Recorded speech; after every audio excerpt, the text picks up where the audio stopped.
নমস্কার। রোজ রোজ শুনি ভগবানের বাণী। এই সমবেত অনুধ্যানের ৩৯৬তম পর্বে আপনাদের সকলকে স্বাগত জানাই। সকলের উদ্দেশ্যে জানাই আমার আন্তরিক শ্রদ্ধা ও প্রণাম। আমরা ধারাবাহিকভাবে আলোচনা করব গদাধর আশ্রম প্রতিষ্ঠার ইতিহাস।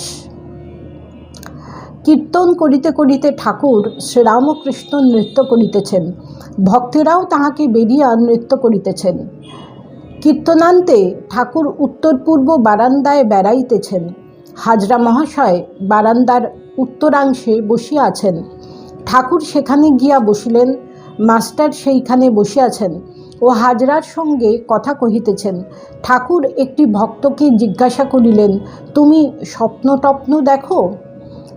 ভক্ত বলিলেন, একটি আশ্চর্য স্বপ্ন দেখেছি। এই জগৎ জলে জল, অনন্ত জলরাশি, কয়েকখানা নৌকা ভাসিতেছিল, হঠাৎ জলোচ্ছ্বাসে ডুবে গেল। আমি আর কয়টি লোক জাহাজে উঠেছি। এমন সময় সেই অকুল সমুদ্রের উপর দিয়ে এক ব্রাহ্মণ চলে যাচ্ছেন। আমি জিজ্ঞাসা করলাম, আপনি কেমন করে যাচ্ছেন?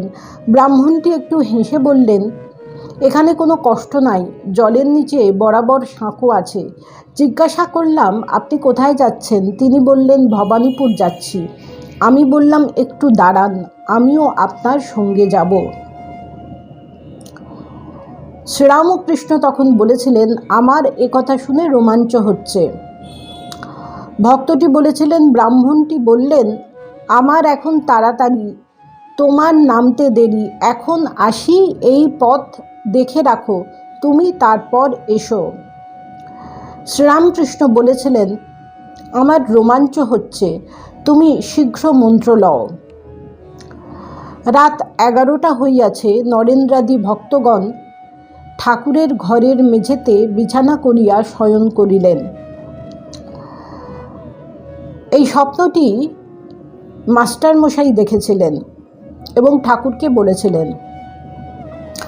গদাধর আশ্রম প্রতিষ্ঠার প্রায় 40 বৎসর পূর্বে তৎকালীন উত্তর কলিকাতার পল্লীতে পল্লীতে রাজপথে বিচরণশীল ভগবান শ্রীরামকৃষ্ণ তার এই লীলানাট্যে কিসের ইঙ্গিত করেছেন? দক্ষিণ কলকাতায় তার ভাবপ্রচারের ক্ষুদ্র উৎসস্থান কি যুগাবতার স্বয়ং নির্দিষ্ট করে দিচ্ছেন? ঠাকুর হঠাৎ একটি ভক্তকে জিজ্ঞাসা করছেন কেন? ভক্তটি স্বপ্ন টপ্ন দেখেন কি না? কে এই ভক্ত? ভক্ত পরিচয়ে কথামৃতকার শ্রীমকী নিজের পরিচয় গোপন রাখার চেষ্টা করছেন? স্বপ্নের ওই ব্রাহ্মণ যে যুগাবতার শ্রীরামকৃষ্ণ স্বয়ং, সে বিষয়ে কি এখনও রামকৃষ্ণ ভাবানুরাগীদের সন্দেহ আছে?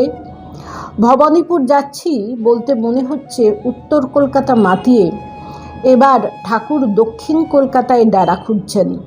গদাধর আশ্রমের কোনো চিহ্নই তখন নেই। তথাপি এ যুগের ভগবান তার সূক্ষ্ম শরীরের অবস্থান ক্ষেত্র স্থির করে দিলেন। ভবানীপুরে ঠাকুরের আশ্রম হবে আর তিনি সেখানে থাকবেন, তাও নিশ্চিত করলেন। তুমি তারপর এসো, অর্থাৎ আশ্রম প্রতিষ্ঠার পর মাস্টার মশাইকে প্রায়ই গদাধর আশ্রমে যেতে হবে, থাকতে হবে, সেটিও বলে দিলেন। এই দেব স্বপ্নের এক অত্যাশ্চর্য রূপায়ণই হলো আজকের গদাধর আশ্রম।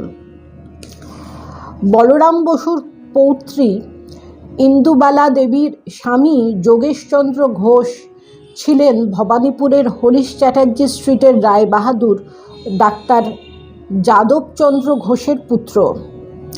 ইন্দুবালা দেবী ও যোগেশবাবু একটি পুত্র সন্তান লাভ করেছিলেন। তার নামকরণ করেন শ্রীরামকৃষ্ণের বাল্যকালের নাম অনুযায়ী গদাধর। কিন্তু সেই পুত্রটি অকালেই পৃথিবী থেকে চিরবিদায় নিলেন। যোগেশবাবু মহাপুরুষ মহারাজকে একদিন বলেছিলেন, মহারাজ, আমার ওই বাড়িটি ৮৬ এ হরিশ চ্যাটার্জি স্ট্রিট বেলুড় মঠ গ্রহণ করে যদি একটি মঠ কেন্দ্র স্থাপন করেন তবে আমি কৃতার্থ হব। আমার পুত্র গদাধরের স্মৃতিরক্ষার্থে এটিকে গদাধর আশ্রম নাম দিলে আমার প্রাণের একান্ত ইচ্ছা পূর্ণ হবে। তখন মহাপুরুষ মহারাজ বলেছিলেন, তোমার ছেলের নাম গদাধর হলেও তুমি মনে করবে এই আশ্রম ঠাকুরের বাল্যকালের নামে নামকরণ হয়েছে।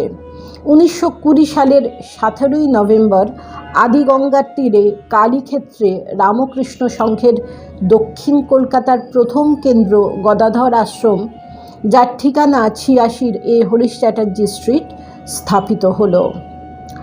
যথোচিত পূজা অনুষ্ঠানের পর শ্রীরামকৃষ্ণের সাক্ষাৎ সন্তান মহাপুরুষ মহারাজ স্বামী শিবানন্দজি স্বয়ং ঠাকুরকে সিংহাসনে বসিয়ে প্রতিষ্ঠা কার্য সম্পাদন করেছিলেন। পরবর্তী পর্বে আবার আমরা আলোচনা করব। নমস্কার। প্রাণারাম প্রাণারাম প্রাণারাম